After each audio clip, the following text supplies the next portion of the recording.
Hello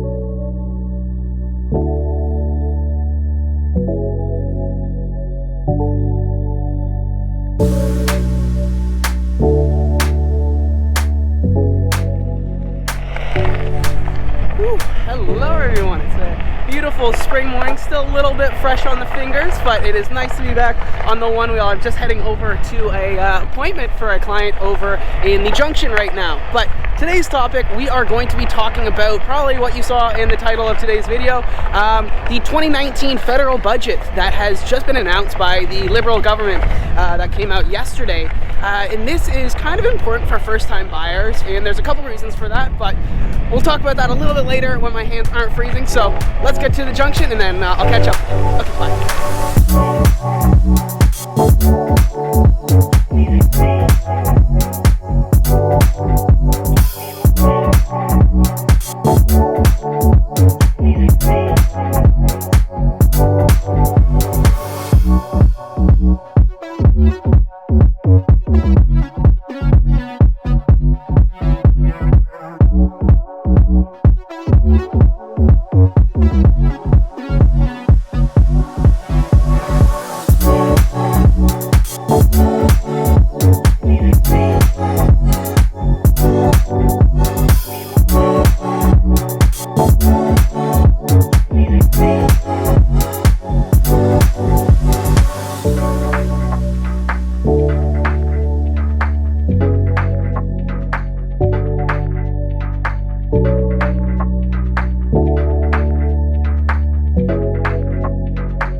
Okay, well, we made it. It only took about 45 minutes to get here from Distillery District, so that's about the same if I was to take the subway, but boy does it feel good to be back on the one wheel. I really missed riding this thing. It is kind of like being able to take a snowboard ride to work, and I arrived happy and on time, actually early. So really good thing. So what we're going to talk about, as I mentioned earlier, is the federal government, the Liberal government, has just released their 2019 budget. So they actually have a surplus. They've got some extra money and they want to spend it on millennials to try and get our votes this fall.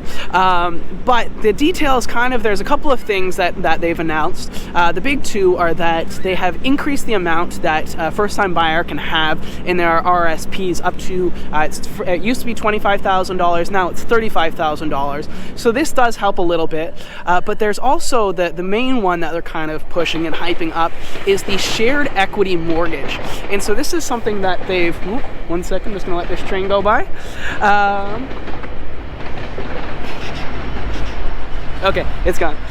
So the shared equity mortgage is something that's quite interesting. So basically what the government is saying, so if you go and buy a property as a first-time buyer, you would have to have your own down payment. So usually that would be a minimum of at least 5% down, 10% if you're doing well, 20% is fantastic.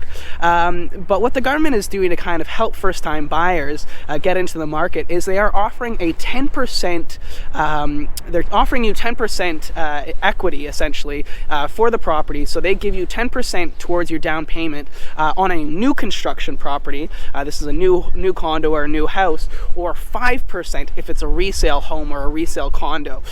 So that obviously can change your numbers a little bit.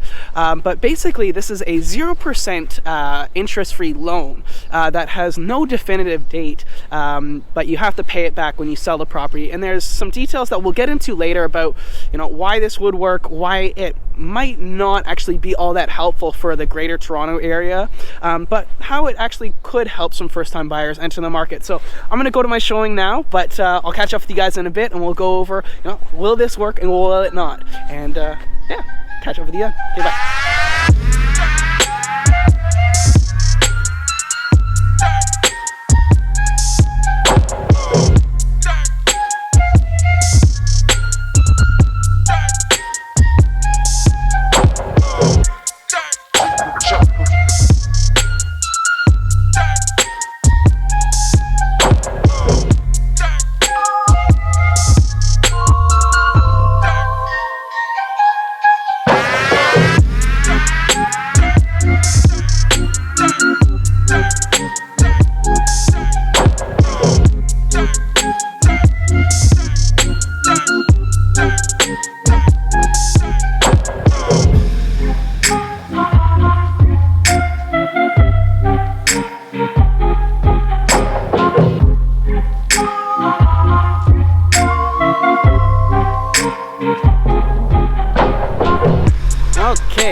down, have dropped the one wheel off at home. It is charging up right now.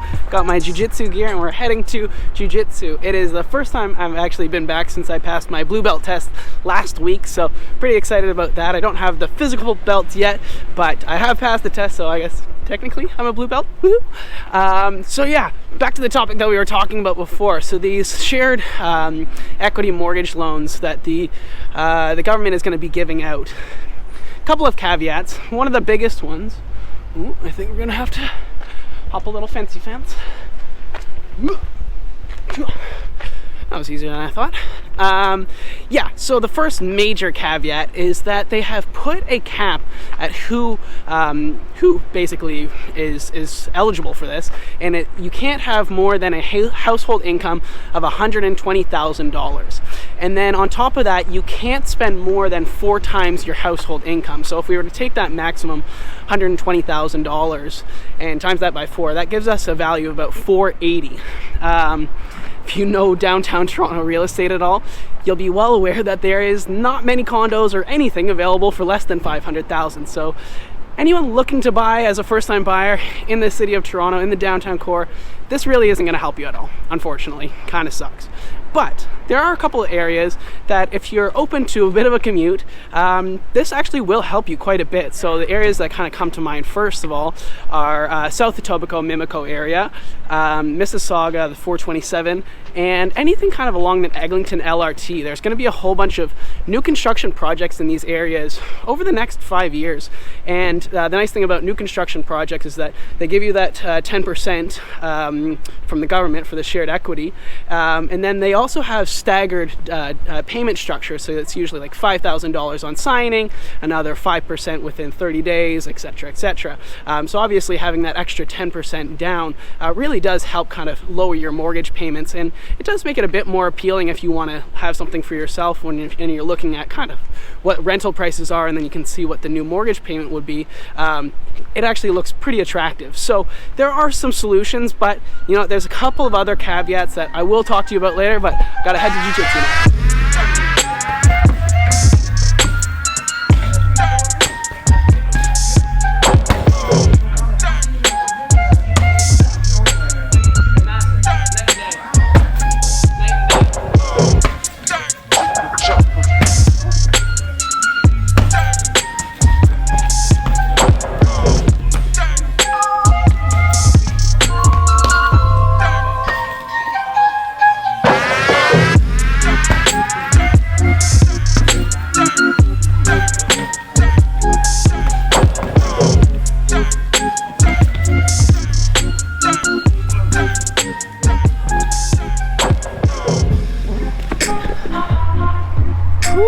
That was a great jiu-jitsu class we had, just kind of open mat today, so just a lot of flow rolling, just kind of like sparring essentially for the full hour and a half. So body's a little bit tired. I'm gonna go and grab some food and head home now, have a little bit of a nap, and then I've got about 6 showings in the East End tonight.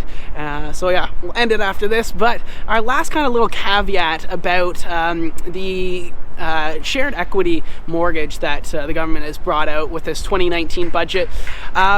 The other thing is that it's actually kind of in the name right there. So that yes, they are giving you that 5 or 10% towards your purchase, but they are taking a piece of the equity in the home. So they're actually getting a piece of that home with you. They're buying essentially the home with you.